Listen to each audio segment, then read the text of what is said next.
अगली सुबह इफ्तिकार भट्ट एक बार फिर कैप्टन मोहित शर्मा बन चुके थे। जब वे अपने बेस कैंप में लौटे तो उनके चेहरे पर एक लंबी और खतरनाक रात के मिशन की थकान साफ झलक रही थी, लेकिन उनकी आंखों में वही चमक थी जो हर पैरा कमांडो की पहचान होती है। उनके साथी अफसर जो उनकी बहादुरी और जाबाजी को अच्छी तरह से जानते थे, उनकी बड़ी हुई दाढ़ी को देखकर मजाक में बोल उठे, मोहित, तेरी शक्ल देखकर तो अगली बार हमारी आर्मी तुम्हें पकड़ लेगी।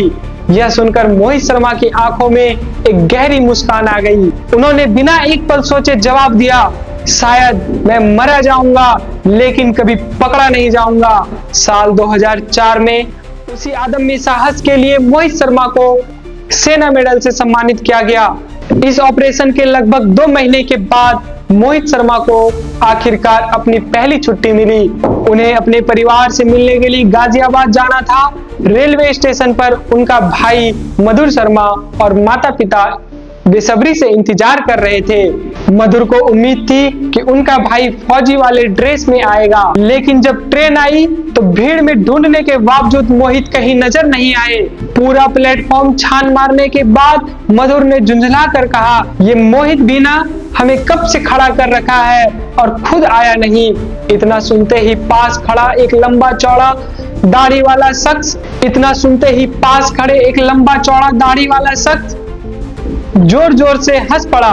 पहले तो मधुर ने उसे नजरअंदाज कर दिया, लेकिन जब ध्यान से देखा तो उनकी भी हंसी छूट गई। वह शख्स कोई और नहीं, मेजर मोहित शर्मा थे। इफ्तिकार भट्ट वाले लुक में उनके अपने भाई और माता पिता भी नहीं पहचान पाए थे।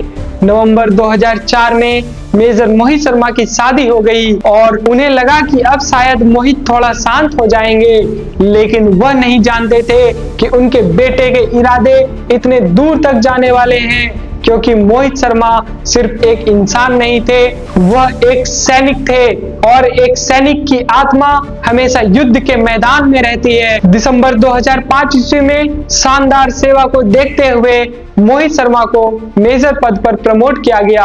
समय बीतता गया और फिर अक्टूबर 2008 ईस्वी में बढ़ती आतंकी गतिविधियों के चलते मेजर मोहित शर्मा को एक बार फिर कश्मीरी घाटी बुला लिया गया।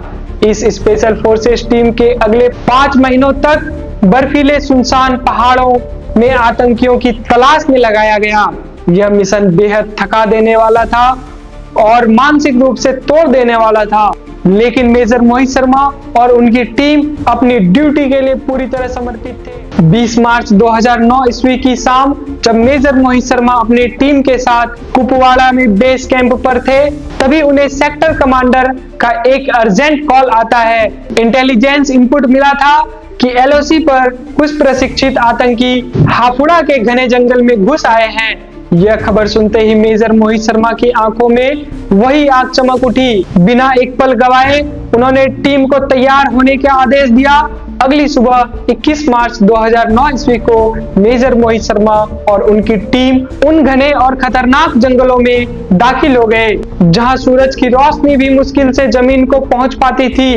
यह सिर्फ जंगल नहीं था, यह दुश्मनों का गढ़ था। पेड़ों की घनी छतरी, बर्फ से ढके रास्ते और ठंडी हवाएं, प्रकृति खुद उनके रास्ते में दीवार बनकर खड़ी थी। मेजर मोहित जानते थे कि उन्हें दुश्मनी के साथ साथ कुदरत से भी लड़ना होगा। उन्होंने टीम को 3 टुकड़ों में बांटा और बर्फ पर पड़े आतंकियों के पैरों के निशानों का पीछा शुरू किया। अभी वे जंगल में थोड़ी ही दूर बढ़े थे कि अचानक आतंकियों ने यूनिट पर ताबड़तोड़ फायरिंग शुरू कर दी। आतंकी पहले से घात लगाए बैठे थे और जंगल की गहराई से हमला कर रहे थे। उन्होंने मेजर मोहित के टीम को 3 तरफ से घेर लिया। आतंकियों के पास AK-47 थे। मेजर मोहित शर्मा ने हालात को तुरंत भांप लिए। उन्होंने अपने साथियों को पीछे हटकर कवर लेने का आदेश दिया। जब एक हवलदार ने उनसे खुद कवर में आने को कहा तो मोहित ने बोला, मैं बाद में आऊंगा, पहले तुम जाओ। यहाँ भी उन्होंने खुद से पहले अपने जवानों की सुरक्षा चुनी। उन्होंने खुले में खड़े होकर आतंकियों पर जबरदस्त फायरिंग शुरू कर दी। कवर में ना होने की वजह से एक गोली उनके हाथ में आ लगी। मोहित ने कपड़े से घाव को बांध लिए और फिर से गोली चलाने लगे। इस बीच नायक सुभाष MGL से फायरिंग कर रहे थे। लेकिन वे घायल हो गए। तुरंत मेजर मोहित आगे बढ़े और खुद एमजीएल संभाल लिए। चंद ही मिनटों में उनकी फायरिंग से 4 आतंकी ढेर हो गए, लेकिन तभी एक गोली उनके सीने के बाईं ओर आ लगी, ठीक वहीं जहां बुलेट प्रूफ जैकेट का कवर नहीं था। उनकी रफ्तार धीमी हुई, लेकिन हौसला नहीं। उन्होंने साथियों से कहा, कुछ नहीं हुआ, मामूली सा घाव है, फायरिंग जारी रखो, हम स्पेशल फोर्सेस में इसी काम के लिए आए हैं। उन्होंने 2 साथियों की जान बचाई, लेकिन खुद गंभीर रूप से घायल हो चुके थे। पेड़ का सहारा लेकर भी वे लगातार फायर करते रहे। एक तरफ दुश्मन गिरते जा रहे थे, दूसरी तरफ उनका शरीर जवाब देने लगा था। सीने से बहता खून, कांपता हाथ, लेकिन ट्रिगर अब भी दबा हुआ था। मेजर मोहित रेडियो पर बार बार कहते रहे, फायरिंग बंद नहीं होनी चाहिए, चाहे कुछ भी हो जाए। धीरे धीरे उनकी आवाज कमजोर होने लगी, शरीर शांत होने लगा, लेकिन आंखें खुली रही।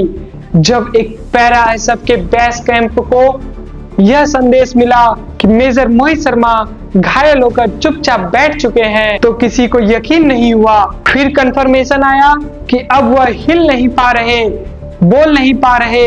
इस सच्चाई को स्वीकार करना आसान नहीं था। मेजर मोहित शर्मा महज 31 साल की उम्र में घने जंगलों में आतंकियों से लड़ते हुए वीर गति को प्राप्त हो चुके थे। यह ऑपरेशन 5 दिनों तक चला। इसमें मोहित शर्मा सहित 8 भारतीय जवान शहीद हो गए, लेकिन शहीद से पहले उन्होंने 17 आतंकियों को मौत के घाट उतार दिए।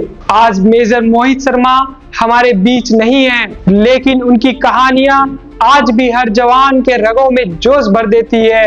उनके अद्वितीय साहस और सर्वोच्च बलिदान के लिए उन्हें मरणोपरांत अशोक चक्र दिया गया। देश का सबसे बड़ा शांतिकालीन वीरता पुरस्कार प्रदान किया गया। उनके सम्मान में गाजियाबाद में राजेंद्र नगर मेट्रो स्टेशन का नाम बदलकर major Mohit Sharma Rajendra Nagar metro station रखा गया। वहां एक सड़क मेजर मोहित शर्मा मार्ग के नाम से जानी जाती है। और 2021 ईस्वी में रक्षा मंत्री राजनाथ सिंह ने राजेंद्र नगर में उनकी भव्य प्रतिमा का उद्घाटन किया।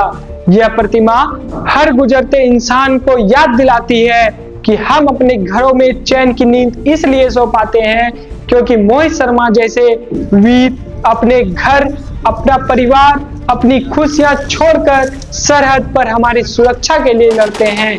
जय हिंद, जय भारत।